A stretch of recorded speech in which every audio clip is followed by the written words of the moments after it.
ఇవాళ మనం మణిగోవిందరాజులు గారు రచించిన ఇద్దరొకటైన వేళ అనే కథ విందాము. పొద్దుటి నుంచి అందరూ ఆపరేషన్ థియేటర్ వైపే చూస్తూ కూర్చున్నారు. కొడుకుని చూస్తున్న కొద్దీ కడుపు తరుక్కుపోతుంది రాధకు. కానీ దగ్గరకు వెళ్తానికి భయం వేస్తున్నది.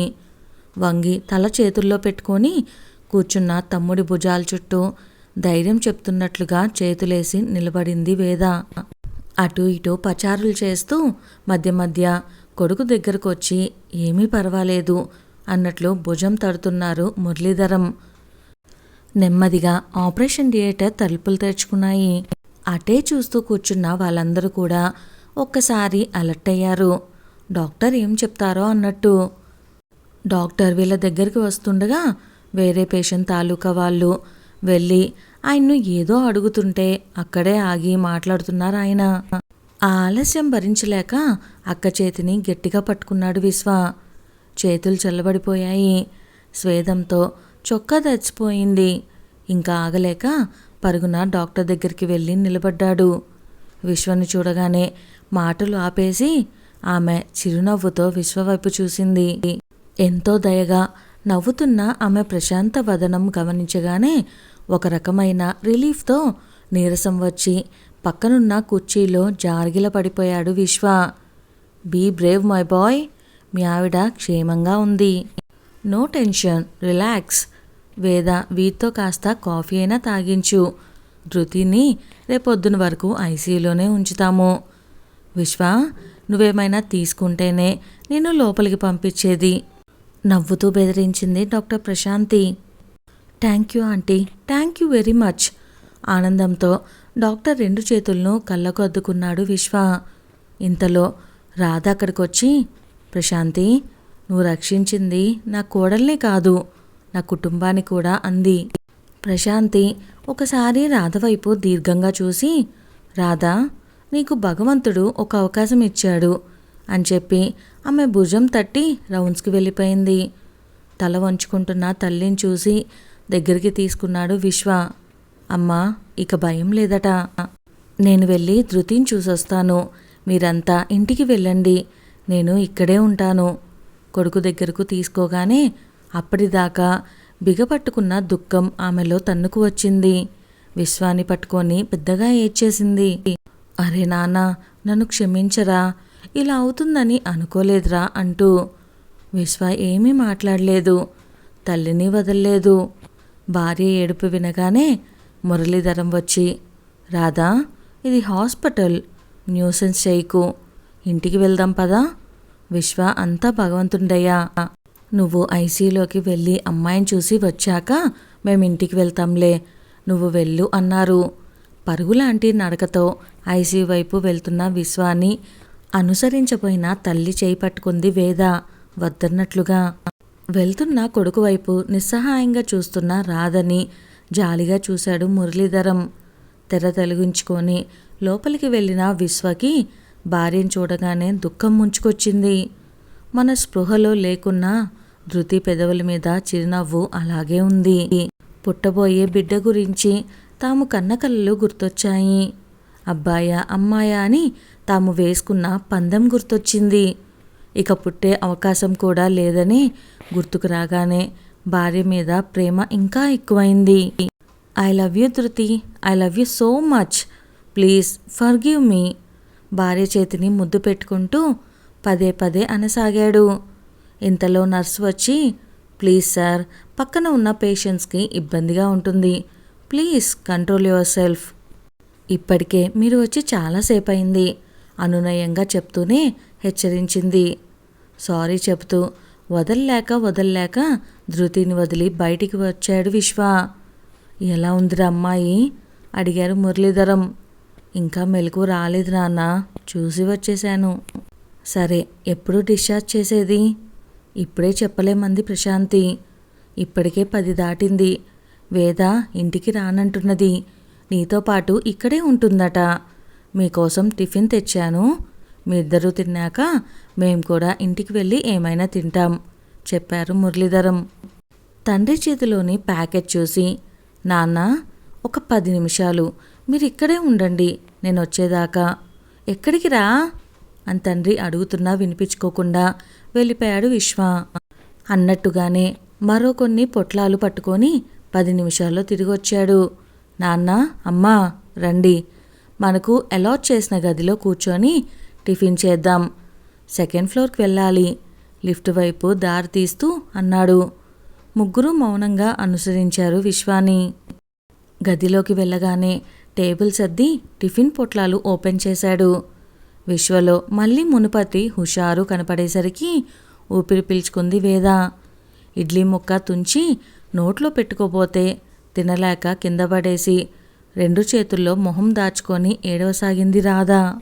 విశ్వ తింటున్నవాడల్లా ఆపేసి తల్లి దగ్గరికి వెళ్ళి ఆమె ముందు కూర్చొని తల్లి ఒడిలో తల పెట్టుకున్నాడు మౌనంగా. కొడుకు తల నిమురుతూ కళ్ళు తుడుచుకుంది రాధ. అమ్మా, ఆకలేస్తుంది, తినేద్దాం. పొట్టలో ఎలుకలు, వాటిని తరుముతూ పిల్లులు ఉరుకుతున్నాయి హాస్యంగా అన్నాడు విశ్వ. అందరి వదనంలో దరహాస వీచికలు వీచాయి. ఆ తర్వాత వారం రోజులు ఎలా గడిచాయో తెలియలేదు. ఆ రోజే ధృతిని హాస్పిటల్ నుంచి ఇంటికి తీసుకువచ్చారు. రాధ చాలా హడావిడి పడిపోతున్నది. ఏమీ లేకపోయినా బూజులు దులిపి సర్దిందే సర్ది ఇల్లంతా శుభ్రం చేసింది.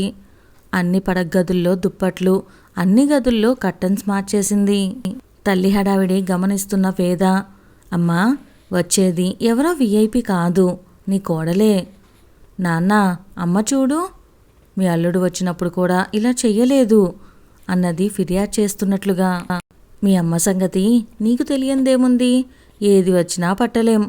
చదువుతున్న పేపర్ పేజీ తిప్పుతూ అన్నారు మురళీధరం.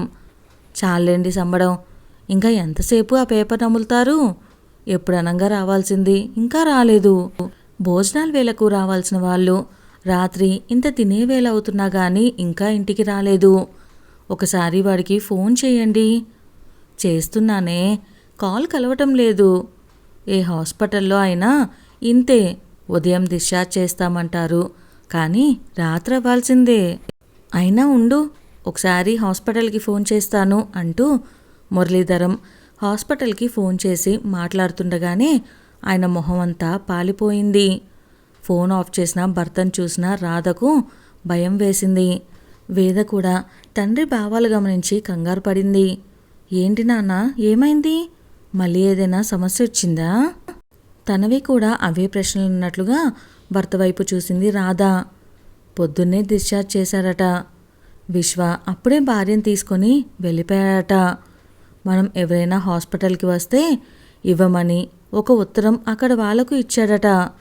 శక్తినంతా కూడా తీసుకొని చెప్పారు మురళీధరం. వెర్రి చూపులు చూసింది రాధ. భర్త ఏమి మాట్లాడుతున్నది ఆమెకు కొద్దిసేపు అర్థం కాలేదు. అర్థమయ్యాక ఎలా స్పందించాలో ఆమెకు అర్థం కాలేదు. చిన్నగా వెళ్ళి భర్త పక్కకు కూర్చుంది. తల్లిని చూసిన వేద భయపడిపోయింది. ఏమండి, నిజంగానే వాడు నన్ను వదిలిపోయాడా? బేలగా అడుగుతున్న భార్యకు ఏం సమాధానం చెప్పాలో తెలియక ఇప్పుడే హాస్పిటల్కి వెళ్ళొస్తాను అని చెప్పి అక్కడి నుండి లేచి వెళ్ళిపోయాడాయన.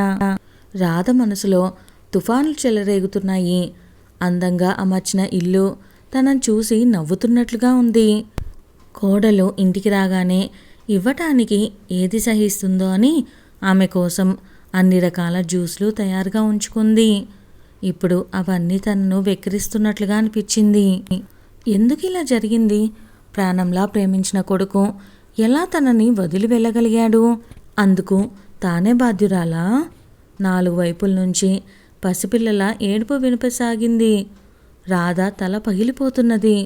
ఒళ్ళు తూలి కింద పడిపోయింది. వేద పరుగున వెళ్ళి తల్లిని పట్టుకుంది. అమ్మా, అమ్మా చెంపలు తడుతూ పదే పదే పిలవగా కళ్ళు తెరిచింది రాధ. అమ్మా, కాస్త కాఫీ తాగుతావా? ఒకప్పుడు కోపం వచ్చినా ఇప్పుడు చాలా జాలి కలుగుతుంది తల్లిని చూస్తుంటే. వేద, చూసావా వాడేం చేశాడో? అమ్మా, స్థిమితపడు. వాడు ఆ ఉత్తరంలో ఏం రాశాడో నాన్న వస్తే కదా తెలుస్తుంది. కాసేపు నువ్వు పడుకో, నేను కాఫీ కలుపుకొస్తాను. తల్లి ప్రశ్నలకు జవాబు చెప్పలేక కాఫీ వంకతో చిన్నగా అక్కడి నుంచి తప్పుకుంది వేద. అప్పుడే లోపలికి వచ్చారు మురళీధరం. ఏవండి, ఏడండి మన బాబు? ఆ ఉత్తరంలో ఏం రాశాడండి? భర్తను చూడగానే ప్రశ్నల మీద ప్రశ్నలు వేసింది రాధ. మౌనంగా జేబులోంచి ఉత్తరం తీసి ఇచ్చాడు మురళీధరం. వణుకుతున్న చేతులతో ఉత్తరం తెరిచింది రాధ. అమ్మా, నా ఈ 30 ఏళ్ల జీవితంలో నా మనస్సాక్షికి వ్యతిరేకంగా నేను చెయ్యకూడదనుకున్న 2 పనులు చేశానమ్మా. నన్ను క్షమించమ్మా. మొదటిది, నీకు చెప్పకుండా, నిన్ను అడగకుండా నేను ఒక నిర్ణయం తీసుకున్నాను. రెండవది, మిమ్మల్ని వదిలి నేను వేరే వెళ్ళాలని అనుకోవటం. ఇప్పుడు దీనికి కూడా నువ్వు నీ కోడలి వల్లనే నేను ఈ నిర్ణయం తీసుకున్నాను అనుకుంటావు. కానీ ఇది పూర్తిగా నా సొంత నిర్ణయం. అమ్మా, మీరెంత చెప్పినా నా తోటి స్నేహితులు ఎంతమంది అవకాశాలు వచ్చి వెళ్ళినా కానీ నేను మాత్రం మిమ్మల్ని వదిలి వెళ్ళలేక నాకు వచ్చిన విదేశీ అవకాశాలను వదులుకున్నాను. అమ్మా, నా పెళ్ళయ్యేదాకా నువ్వు నా పెళ్ళి కోసం ఆరాటపడ్డావు. మీరు మెచ్చిన తర్వాతనే కదా నాకు ఇష్టమైన అమ్మాయిని మన ఇంటి కోడలుగా తెచ్చుకున్నాము. ఒకరిని ఇద్దరం అయ్యాము. ఇద్దరం కలిసి ఒక్కరైన వేళ. అమ్మా, నేను నీ దృష్టిలో 2గా ఎప్పుడు విభజించబడ్డానమ్మా. ఒకరు నీ కొడుకు, రెండోవారు ధృతి భర్తగా. నీ కొడుకు ధృతి భర్త. మేమిద్దరం 2 కాదమ్మా, ఒక్కరమే. మరి మమ్మల్ని విడతీసి ఎలా చూడగలిగావమ్మా? అమ్మా, నాన్న, నేను చిన్నప్పటి నుంచి మీ ఇద్దరిని చూస్తూ మీ పెంపకంలో పెరిగాను. స్త్రీలను గౌరవించడంలో నాన్నే నాకు ఆదర్శం. నాన్న పక్కనుంటే నువ్వెంత ఆనందంగా ఉంటావో నీకే తెలుసు. ఆ విషయంలో నాన్నని చూస్తుంటే నాకు ఎప్పుడూ గర్వంగా ఉంటుంది. నిన్ను నలుగురిలో కించపరచడు. నీ అభిప్రాయాలను గౌరవిస్తాడు. నీ ఇష్టాల్ని తన ఇష్టాలుగా మార్చుకున్నాడు. నేను కూడా అలానే కదమ్మా ఉన్నాను. మరి నన్నెందుకు భార్య విధేయుడు అని అంటున్నావు? నాకెందుకమ్మా పెళ్ళాంచాటు మొగుడన్న బిరుదు తగిలించావు? మరి నేను భార్య విధేయున్నైతే నాన్న కూడా అంతే కదా. నువ్వు బాధపడ్డట్లే నాన్నమ్మ కూడా అలానే బాధపడి ఉంటుందా? నీ అంతా చదువుకోకపోయినా నానమ్మ నిన్ను నిలువున మానసికంగా కోసిన సందర్భాలు లేవు. ఎన్నిసార్లు అన్నావు నువ్వు నన్ను అందరిలాగా పెంచలేదని, గొప్పగా పెంచానని. గొప్పగా పెంచటం అంటే ఏంటమ్మా? మనకు ఆర్థిక ఇబ్బందులు లేవు, శారీరక మానసిక ఇబ్బందులు లేవు. చిన్నప్పటి నుంచి ఆడుతూ పాడుతూ చదువుకున్నాను. మంచి ఉద్యోగం వచ్చింది. క్షమించమ్మా ఇలా అడుగుతున్నందుకు. నన్ను పెంచటానికి ఏ దశలో నువ్వు కష్టపడ్డావు? అమ్మ అంటేనే ప్రేమ, అమ్మ అంటేనే ఆనందం, అమ్మ అంటేనే తృప్తి. సృష్టిలో అది జంతువు కావచ్చు, మనిషి కావచ్చు, పిల్లల్ని ప్రేమగా చూసుకునే వాళ్ళు ఎవరైనా ఉంటారా? నువ్వు నన్నొక్కడిని ప్రేమగా చూస్తే సరిపోతుందా? నన్ను నమ్ముకొని నాతో పాటే 7 అడుగులు నడిచి వచ్చి నాలో సగమైన నా భార్యను కూడా నువ్వు అంతగా ప్రేమించినప్పుడే కదా నువ్వు అమ్మవనిపించుకునేది. ఎందుకమ్మా ధృతి అంటే నీకంత కోపం? కొడుకుని ప్రేమించడంలో ఇంత స్వార్థం ఉంటుందా? కొడుకును వేట్ చేసి రాక్షసిగా ధృతిని ఎందుకు ఊహించుకుంటావు? లేదా నీ తాహతకు సరిపోరనా? నేనుగా ఇష్టపడ్డా నీ అనుమతి తీసుకున్నాకే కదమ్మా మా వివాహం జరిగింది. అమ్మా, కోట్లక్కర్లేదు అభిమానం గల ఆడపిల్లలకు. చిన్న మాట కూడా గుండెల్లో గుణపంలా గుచ్చుకుంటుంది. అమ్మా, నువ్వు అనుకున్నావు నేనేమీ గమనించటం లేదని.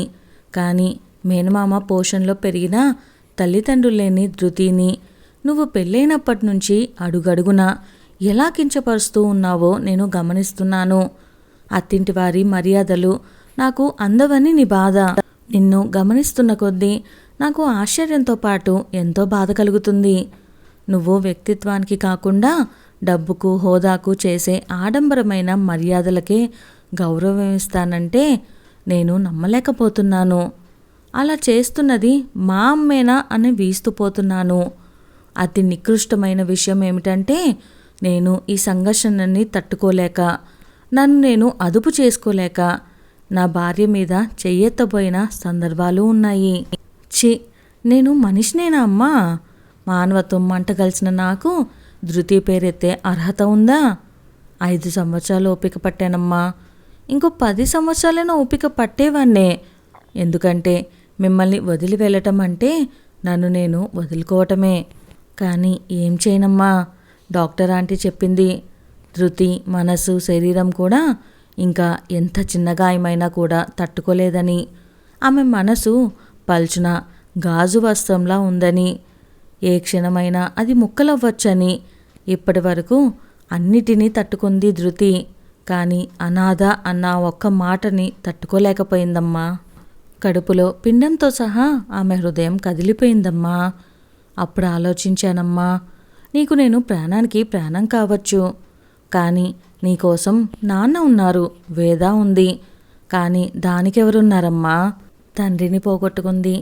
మన పుణ్యమా అని తల్లి అయ్యే అవకాశాన్ని పోగొట్టుకుంది.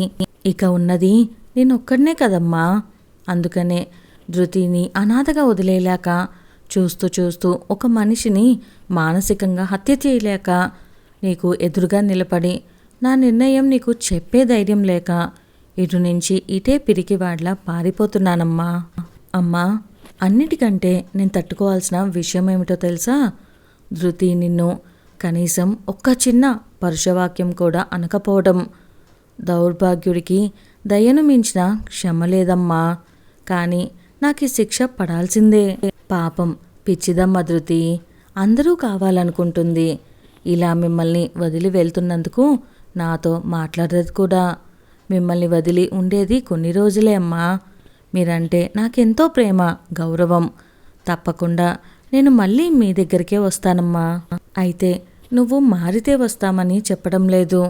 కానీ నేను మీ దగ్గరికి రావాలంటే గాజు బొమ్మ పగిలన్నా పగిలిపోవాలి, లేదా పగిలిపోని గట్టితనానన్నా ప్రోదు చేసుకోవాలి. అప్పుడు తప్పకుండా నీ దగ్గరికి వస్తానమ్మా. సెలవు. గుండెలు పగిలిపోయినాయా? శరీరం సిగ్గుతో 1000 ముక్కలవుతున్నదా? భూమి గిరిగిరా తిరిగిపోతున్నదా? రాధకు ఏం జరుగుతుందో తెలియడం లేదు. ఆధారం కోసం చేతిని అటు ఇటు ఆడిచ్చింది.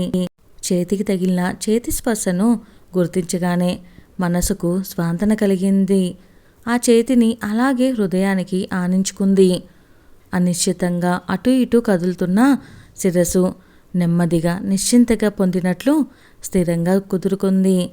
హాస్పిటల్లో ఉన్నట్టు మందుల వాసన, పక్క నుంచే అమ్మా అమ్మా అంటున్న స్వరం. ఆ స్వరాన్ని ఇష్టంగా వినసాగింది. ఇది కలేమో, కన్ను తెరిస్తే ఆ కళ చెదిరిపోతుందేమో అనుకుంటూ కళ్ళు తెరవకుండా పడుకున్న రాధను, రాధా రాధా లే, ఎవరొచ్చారో చూడు అంటూ పిలిచారు మురళీధరం. నెమ్మదిగా కళ్ళు తెరిచిన రాధకు పరమానందం కలిగింది. కళ నిజమా అనుకునేలోపు అత్తయ్య ఎలా ఉంది అని తన మీదకు వంగి అడుగుతున్న ధృతి కనిపించింది. ఒక పక్కన అల్లుడు నిలబడి ఉన్నాడు. వేద అప్పుడే లోపలికి వస్తూ, అమ్మా ఈ జ్యూస్ తాగు ముందు అని దగ్గరికి వచ్చింది. కూతురు పిల్లలు కిరణ్మయ్, హిరణ్మయ్ అమ్మమ్మ అని పిలుస్తున్నారు. ఆనంద బృందావనంలో ఉన్నట్టుగా ఉంది రాధకు. రాధ కళ్ళు తెరవగానే అందరి మొహాల్లో సంతోషం తాండవించింది. ఇదేంటల్లుడు గారు, ఎప్పుడొచ్చారు? నేను ఇలా పడిపోయి చాలాసేపు అయిందా? ఆశ్చర్యంగా అడిగింది రాధ. చాలాసేపా? ఏమడుగుతున్నావు? వారం రోజులైంది నువ్వు కోమాలోకి వెళ్ళి. ఆ రోజు నువ్వు పడిపోగానే తీసుకువచ్చి ఈ హాస్పిటల్లో చేర్పించాము. నువ్వు కళ్ళు తెరిచింది ఇప్పుడే చెప్పింది వేద. తల్లి కోలుకున్నందుకు సంతోషంగా ఉంది వేదకు. రాధ అవునా అన్నట్లు విశ్వవైపు చూసింది. తల్లి దగ్గరకొచ్చి మాట్లాడకుండా కొద్దిసేపు కూర్చున్నాడు విశ్వ. తల్లి భుజం చుట్టూ చెయ్యి వేసి లేపి కూర్చోపెట్టాడు. అమ్మా, నిన్నొదిలి వెళ్ళాలని నేను అనుకున్నాను, కానీ ధృతి అనుకోలేదమ్మా. పెళ్లికి ముందు ధృతిని నేనొక విషయం అడిగానమ్మా. నన్నెప్పుడు నా తల్లిదండ్రుల నుంచి వేరు చేసే ప్రయత్నం చెయ్యనని మాట ఇవ్వు అని. తను ఆ రోజు ఇచ్చిన మాట తప్పలేదు. అందుకే వేరే వెళ్దామని నేనన్నా. ధృతి మాత్రం ఒప్పుకోలేదు. ఆ రోజు సాయంత్రమే మేమే ఇంటికి వచ్చేశాము. అప్పటికే నువ్వు స్పృహ కోల్పోయావు. వారం రోజుల నుంచి మేమందరం హాస్పిటల్ చుట్టూ తిరుగుతున్నాము. వారం కాదు 15 రోజుల నుంచి అని సవరించింది వేద. ధృతి వైపు చూస్తూ చేతులు చాచింది రాధ. ఆ చేతుల్లో ఒదిగిపోయింది ధృతి. అందరూ ఆనందంగా చూశారు ఇద్దరొక్కటైన ఆ దృశ్యాన్ని. ఇదండి వాళ్ళ మన కథ. కథ కనుక మీకు నచ్చినట్లయితే వీడియోని లైక్ చేయటం అస్సలు మర్చిపోకండి. కొత్త వాళ్ళైతే ఛానల్ని సబ్స్క్రైబ్ చేసుకోవటం అస్సలు మర్చిపోకండి. Thank you.